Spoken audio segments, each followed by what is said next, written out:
भाभी को लेकर के आपके माँ बाप से अलग हो गया तो आप लोगों को खुशी होगी कि दुख होगा? ये बताइए।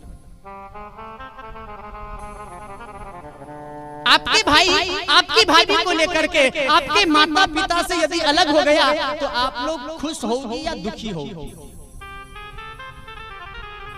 दुख होगा कि मेरी माँ को छोड़ करके मेरा भाई अलग हो गया, मेरी माँ अकेली अलग रहती है, मेरा पिता रहता है, आपको दुख होगा।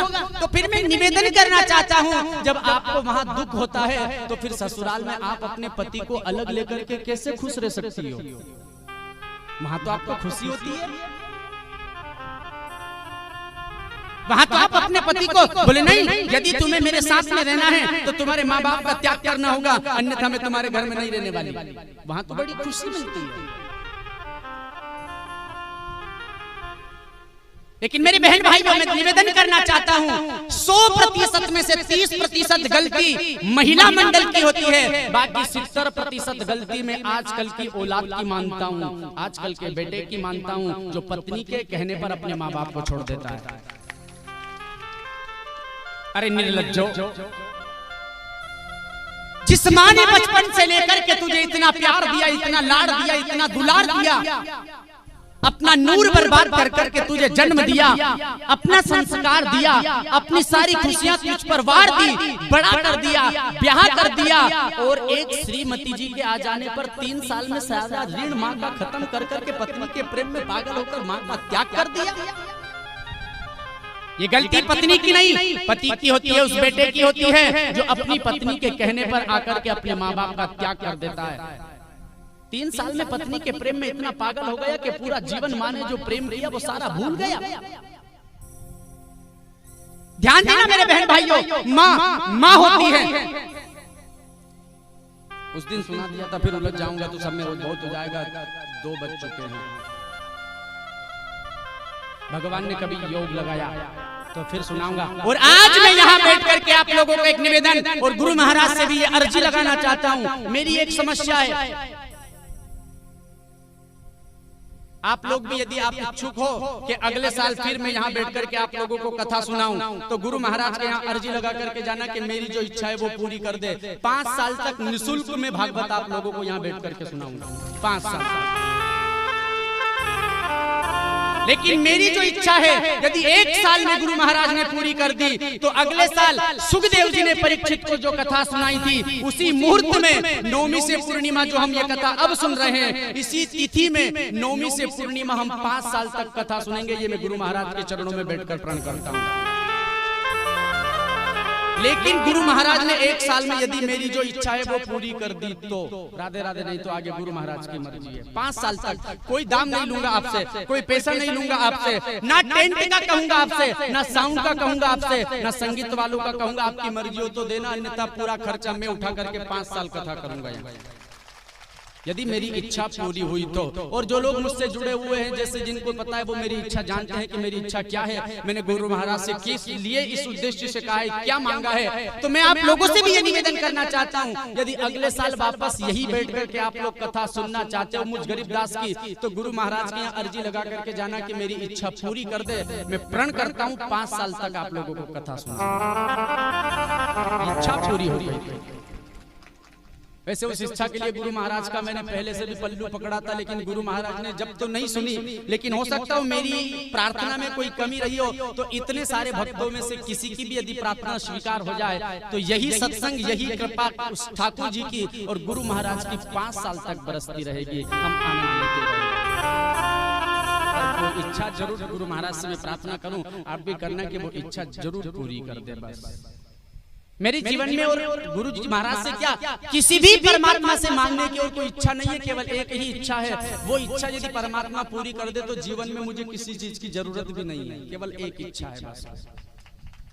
सो आप लोग भी भगवान गुरु महाराज से प्रार्थना करना कि वो सुन ले, और वो यदि सुन ली तो राधे राधे गुरु महाराज की महिमा अब जितनी बड़ी हुई है इससे कई गुना ज्यादा बढ़ जाएगी,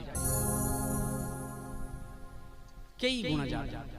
और आज मैं एक और प्रण कर करके कहता हूँ, 1 साल में यदि मेरी मनोकामना पूर्ण हो गई तो 51,000 रुपए जिस दिन मनोकामना पूर्ण होगी उसी दिन गुरु महाराज के चरणों में चढ़ाऊंगा।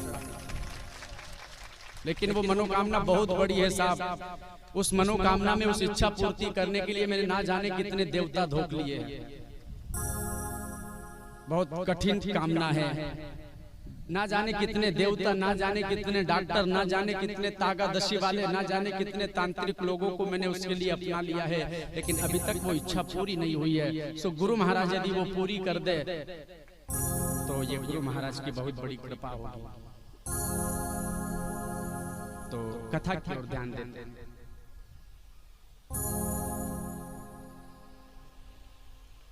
सुखदेव जी महाराज परीक्षित को बतला रहे हैं पतिव्रत धर्म की शक्ति।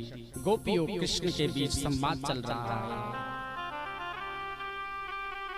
स्त्री के लिए सबसे बड़ा धर्म कर्म एक ही है, काय वचन मन पति पद प्रेमा। काया से, मन से, वचन से पति से प्रेम करे, सास ससुर की सेवा करे। इससे बढ़कर के स्त्री के लिए और कोई धर्म नहीं होता, इससे बड़ा कोई धर्म नहीं है। और एक बात और बताऊं, आजकल की जो मेरी बहनें हैं ना साहब, भगवान के मंदिर में जाती है तो नाक घिस घिस करके एक वरदान मांगती है भगवान से। सूरज दादा गायब, क्या जर्दा खाने चले जाते हैं क्या? जब पैसे, हाँ जब तो जाओ, दिखे धन तो लगे मन। अब वो धन नहीं दिखेगा तो मन कहां से लगेगा?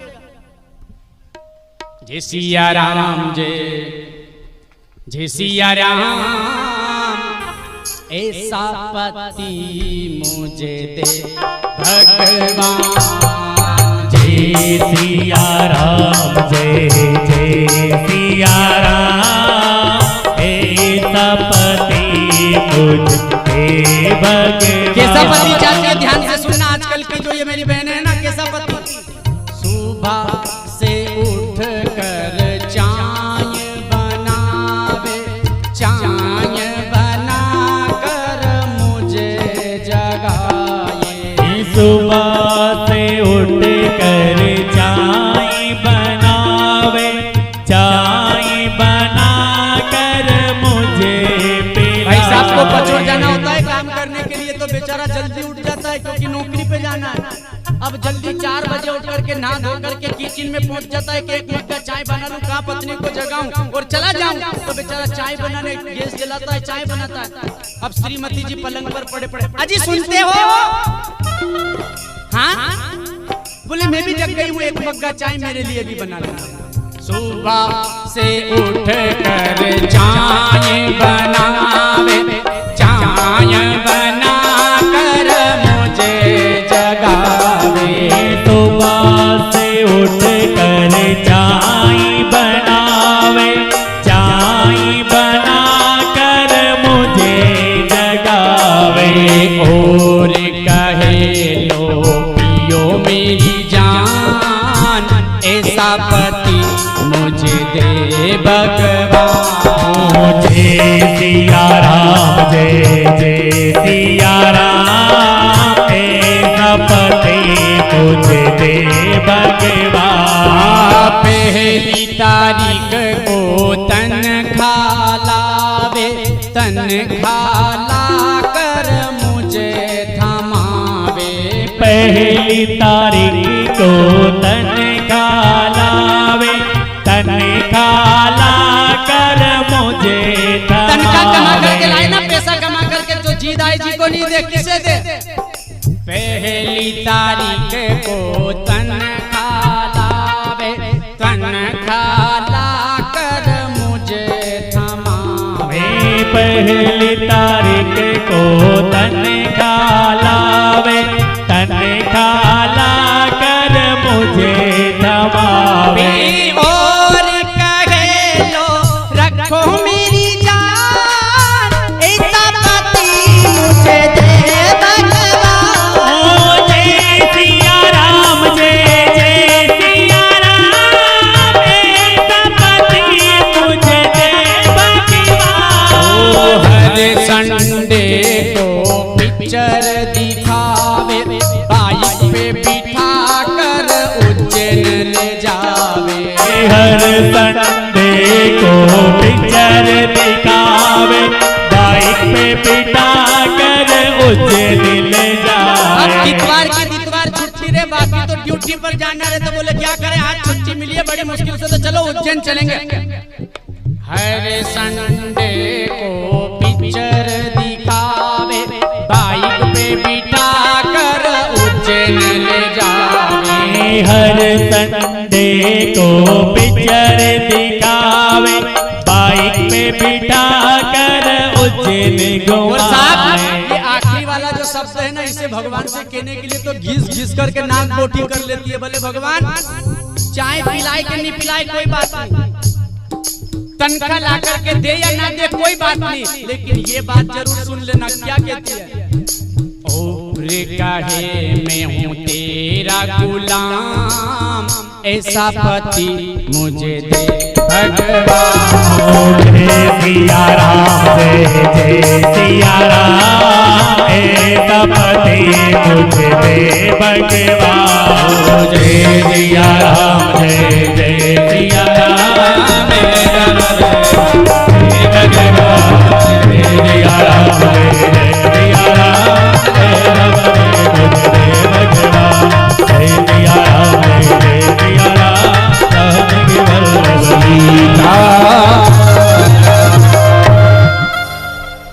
तो मैं निवेदन करना चाहता हूँ, ऐसी प्रार्थनाएं आजकल यदि तुम करती हो तो बंद कर देना। क्यों? कि आखिरी के शब्द में है कि और कहे मैं हूं तेरा गुलाम। अब गुलाम की बेगम को क्या कहते हैं? दासी। अब यदि गुलाम आप अपने पति को बनाओगी तो तुम्हें दासी बन करके जीना पड़ेगा, और अपने पति को यदि तुम राजा बना करके रखोगी तो राजा की क्या होती है? तो अब तुम रानी बनना चाहती हो कि दासी बनना चाहती हो, ये आपका विषय है। राजा बनाओगी तो रानी बन करके जियोगी, और गुलाम बनाओगी तो गुलाम की दासी बन करके जीवन जीना पड़ेगा। ये आपका विषय है, आप क्या बनना चाहते हैं। लेकिन मैं निवेदन करना चाहूंगा मेरी बहनों, अपने माता पिता की जिस तरह से आप सम्मान इज्जत करते हो, उसी से ज्यादा आप अपने सास ससुर की यदि इज्जत करोगे, सम्मान करोगे, तो आपके घर में स्वर्ग यही उतर जाएगा, कहीं जाने की जरूरत नहीं होगी। यही स्वर्ग है। अरे माँ बाप के यहाँ तो तुम 10 साल 15 साल 20 साल रही, 25 साल रही, उसके बाद बाकी का सारा जीवन तो तुम्हें उन्हीं के साथ में जीना। और एक बात मैं माता पिता से कहना चाहता हूँ, जो अपनी बेटी का विवाह करने के बाद उसे गलत शिक्षा देते हैं, गलत संस्कार देते हैं, गलत रास्ता बताते हैं, उन माँ बाप से मैं कहना चाहता हूँ मेरे बहन भाइयों कि विवाह कर देने के बाद में बेटी के ऊपर आपका कोई अधिकार नहीं होता है। आपने यदि बेटी का विवाह कर दिया तो विवाह के बाद आप अपनी बेटी को मरी हुई समझ करके भूल जाना चाहिए। हाँ, प्रेम है, संबंध है, अपना रिश्ता है, सो निभाते रहिए। बेटी को त्योहारों पर लाइए, बेटी का सत्कार कीजिए, सम्मान कीजिए, इज्जत कीजिए, सुख दुख में साथ दीजिए, लेकिन अपनी बेटी को जो आपकी ममता थी, प्रेम था, उसे छोड़ दीजिए। अच्छा, एक बात समझने के लिए, आपने मंदिर में जैसे कि कोई 50 रुपये, 500 रुपये, 5000 रुपये दान कर दिए, आपने दान कर दिए, उस चीज पर आपका अधिकार होता है क्या? जो चीज आपने दान कर दी उस पर आपका अधिकार नहीं है। किसी ब्राह्मण को आपने गाय दान में दे दी तो उस गाय के ऊपर आपका अधिकार नहीं है। किसी ब्राह्मण को आपने 11 रुपये नारियल दे दिया तो उसके ऊपर आपका अधिकार नहीं है, वो ब्राह्मण का है। तो कन्या का विवाह जब होता है तो कन्या के विवाह में कन्या दान कहा जाता है कि कन्या का दान कर दिया। अब दान की गई पर कोई अधिकार आपका नहीं है, तो जब बेटी आपने सामने वाले को दान कर दी तो फिर उस पर आप अपना अधिकार क्यों जताते हो? अधिकार नहीं है आपका, क्योंकि आप अपनी बेटी का दान कर चुके हो। अधिकार उसके पति का है, उसके सास ससुर का है, अपना अधिकार उसके ऊपर नहीं होता है। साहब, आजकल के इस जमाने को देख करके बड़ा इतना दुख होता है। भगवान से मैंने तो इच्छा की थी कि भगवान मुझे भी एक बेटी देना, लेकिन बेटी नहीं दी मुझे,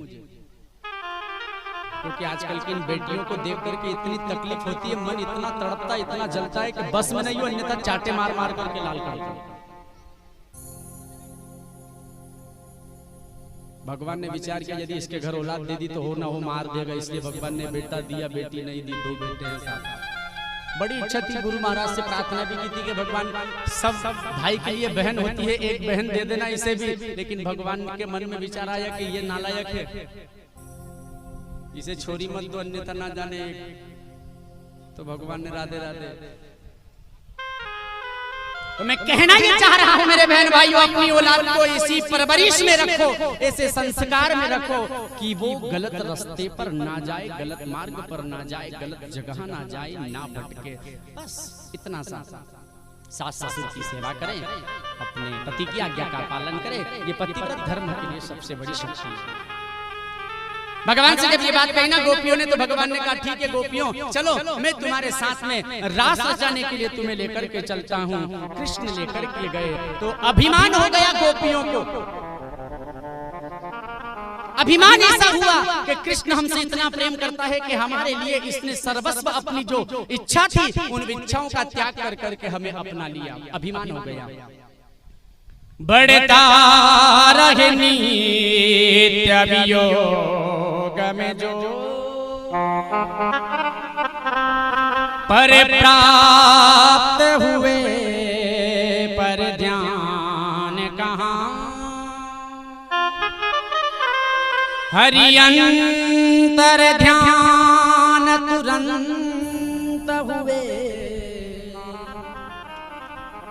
जहाँ मान हुआ भगवान कहाँ। गोपियों को लेकर के जब भगवान चले ना, तो गोपियों के मन में अभिमान आ गया कि कृष्ण हमारे लिए अपनी जिद को छोड़ करके बैठ गया है। और जब अभिमान आ गया ना साहब, तो क्या किया कृष्ण ने? देखा कि गोपियों को अभिमान आ गया है, तो कृष्ण एक गोपी को लेकर के अंतर ध्यान हो गया। सारी गोपियों को छोड़ करके कृष्ण अंतर ध्यान हुए, और वो गोपी और कोई नहीं, राज राजेश्वरी श्री राधा रानी, राधा रानी को लेकर के अंतर ध्यान हुए।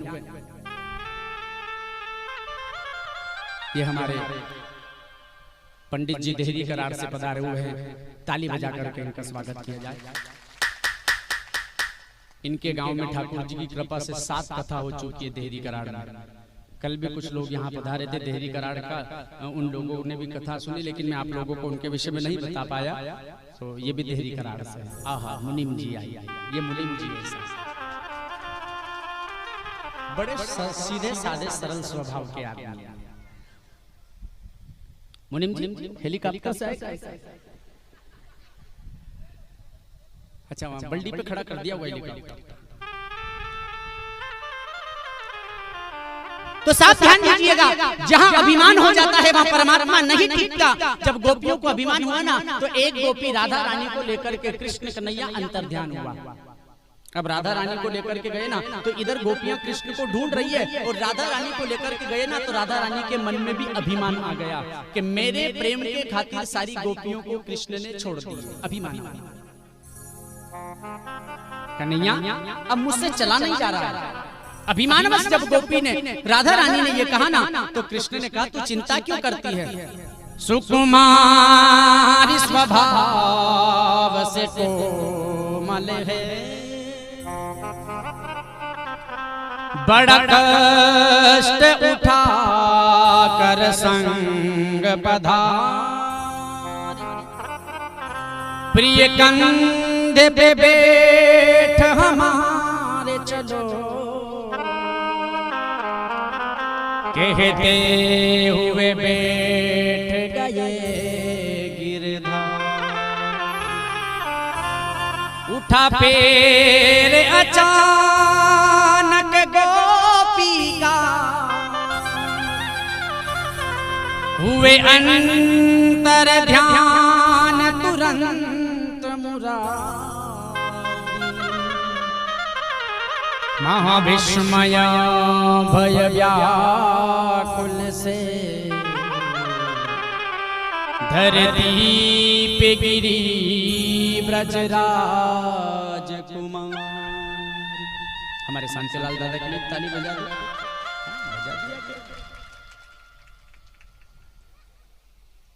तो साथ राधा रानी को भी अभिमान हुआ, कहा मुझसे चला नहीं जा रहा है, तो कन्हैया ने कहा मैं बैठ जाता हूं, तू मेरे कंधे पर बैठ, मैं तुझे उठा करके चलूंगा।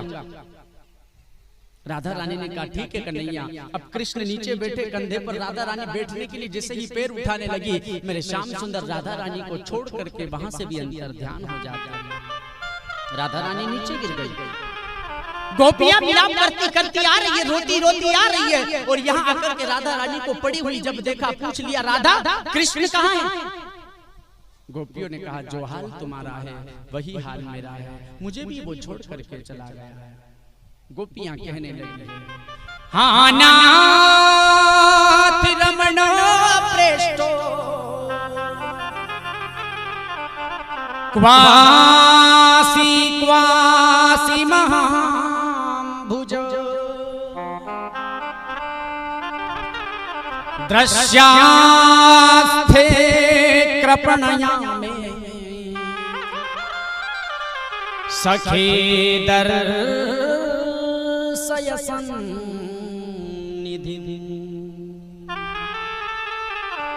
हाँ नाथ, हाँ रमण, कहाँ चले गए? हम जी नहीं पाएंगे, हम मर जाएंगे। कृष्ण के वियोग में गोपियां रो रही हैं। राधा रानी को साथ में लिया, और जिस तरह से प्रभु श्री राम माता जानकी को जंगल में खोज रहे थे, आज उसी तरह से वे गोपियां कृष्ण को जंगल में ढूंढ रही है। कहीं कृष्ण मिल जाए, कहीं इधर मिल जाए। जंगल में जा जाकर के गोपियां कृष्ण को देख रही है। पहले मुख चंद्र दिखा करके फिर हाय वियोग कराया क्यों? चरणामृत स्वाद चखा करके फिर विष का प्याला पिलाया क्यों? बस एक ही बार हंसा करके इस भांति हमें यूं रुलाया क्यों? जब मन में मोह नहीं रखते, मन मोहन नाम धराया क्यों? हे कृष्ण, यदि तुझे वियोग देना ही था, हमें छोड़ करके जाना ही था, तो पहले ही अपना मुखड़ा क्यों दिखाया? पहले मुख चंद्र दिखा करके फिर हाल वियोग कराया क्यों? और जहर पिलाना था तो अपने चरणों का अमृत हमें क्यों पिलवाया? और यदि जिंदगी भर तड़पती हुई रोती हुई छोड़ करके जाना था, तो फिर हमें हंसाने के लिए तू यहाँ क्यों आया? बस एक ही बार हंसा करके इस भांति जो हमें रुलाया क्यों? जब मन में मोह नहीं रखते, मन मोहन नाम धराया क्यों? तेरा नाम ये मोहन किसने रख दिया? तेरे मन में तो तनिक भी मोह नहीं है, और तेरा नाम ये मोहन ना जाने किस पंडित ने रख दिया। ढूंढ रही है बेगोपियां, तड़प रही है बेगोपियां। जब देख लिया कि अब कृष्ण नहीं मिलता, तो क्या किया? यमुना तट पर पहुंची है, और यमुना तट पर पहुंच करके वे गोपियां कृष्ण से निवेदन कर रही है, तुमने जो ऐसा शाम किया, हम किसको अपना बनाएंगे मेरे श्याम। यमुना जल में हम जाकर के मेरे श्याम वहीं मर जाएंगे। तुमने जो ऐसा शाम किया, हम किसको अपना बनाएंगे, हम किसको अपना बनाएंगे मेरे श्याम।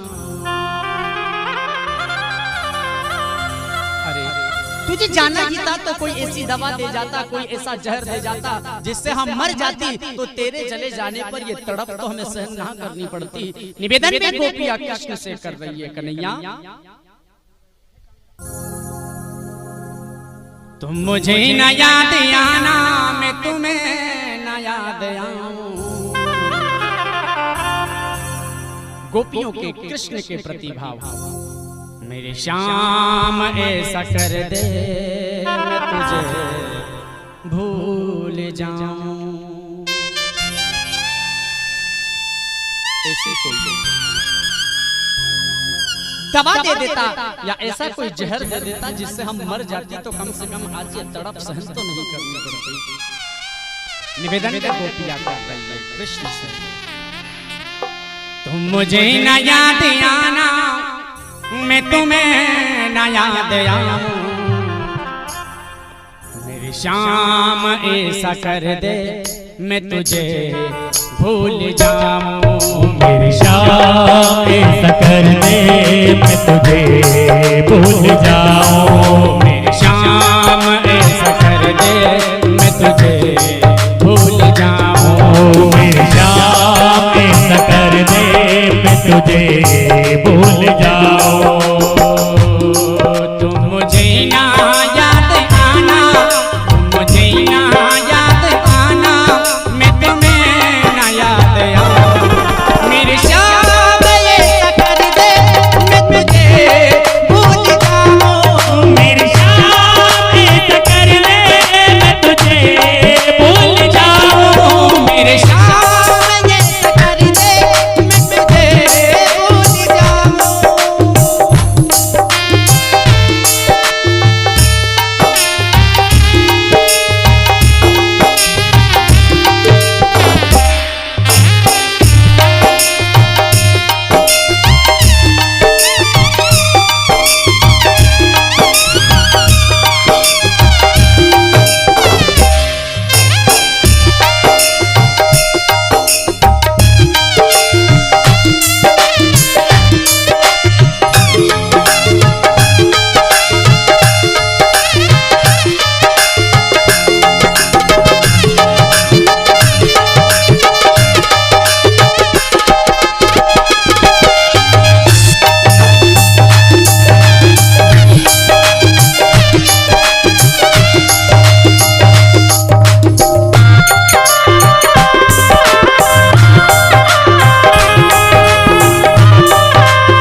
दिन रात रोएगी।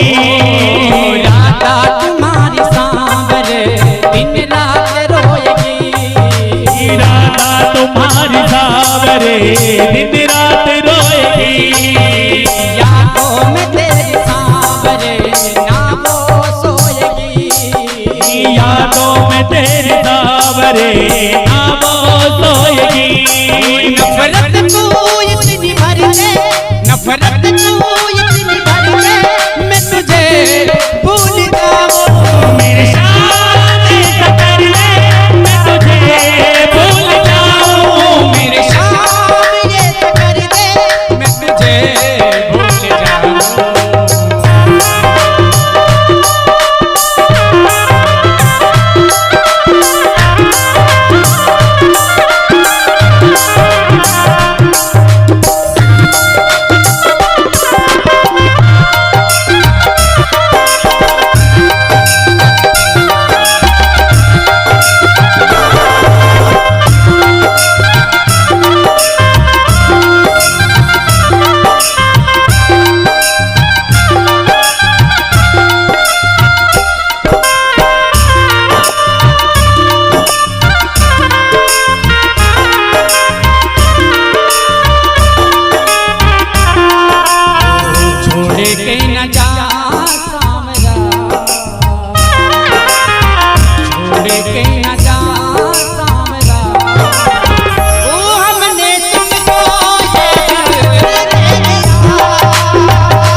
दर्द ये जुदाई का मुझसे सहा न जाए।